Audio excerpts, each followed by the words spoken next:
पुण्यातील सारसबाग आणि तिथलं प्रसिद्ध मंदिर आज आणि उद्या बंद ठेवण्याचा निर्णय प्रशासनाने घेतलाय। गेल्या वर्षी बकरी ईदच्या पार्श्वभूमीवर झालेल्या वादामुळे यंदा कोणताही कायदा आणि सुव्यवस्थेचा प्रश्न निर्माण होऊ नये यासाठी हा निर्णय घेण्यात आल्याचं पोलीस प्रशासनाच्या आदेशात नमूद केलं गेलंय। प्रशासनाच्या निर्णयामुळे रोज सकाळी वॉकिंगसाठी येणारे नागरिक तसंच दर्शनासाठी येणाऱ्या पुणेकरांची गैरसोय होतीये।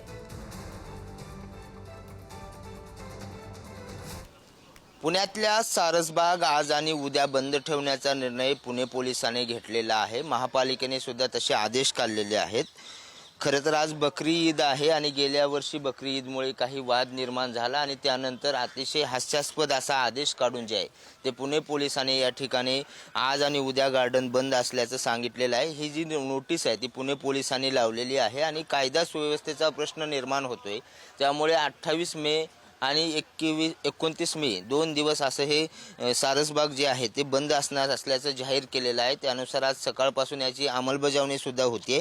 महापालिकेच्या कर्मचाऱ्यांना आत बसवण्यात आलेलं आहे आणि गेटला कुलूप लावण्यात आलेलं आहे। काय तुमची गैरसोय होते? हो होते ना, आम्ही रोज येणार आहे वॉकिंगला। तुम्हाला वाटतंय का इथे कायदा सुव्यवस्था बिघडली आहे काय? आज आणि उद्याच बंद केलं ते चांगलं झालं, नंतर वाद विवाद झाला तर कोणी सांभाळायचं ते?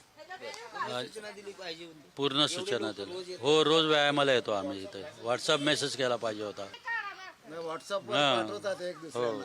वॉकिंगला येणारा माणूस ज्येष्ठ नागरिक असतो, त्याची गैरसोय होती, त्याचं डेली रुटीन असतंय चालण्याचं, त्याला काहीतरी सूचना आधी दिल्या पाहिजेत, काहीतरी सरकारने कळवलं पाहिजे। इतर कार्यक्रमाला तुम्ही परवानगी देता आणि वॉकिंग करणारा सर्वसामान्य माणूस येतो असतो, त्याचं काय कोणाचं काय नसतं, पण आता सकाळी येणाऱ्या माणसाला वॉकिंग करणारा त्याची गैरसोय होती ना। हे सरकार याच्यावर जरा लक्ष घातलं पाहिजे।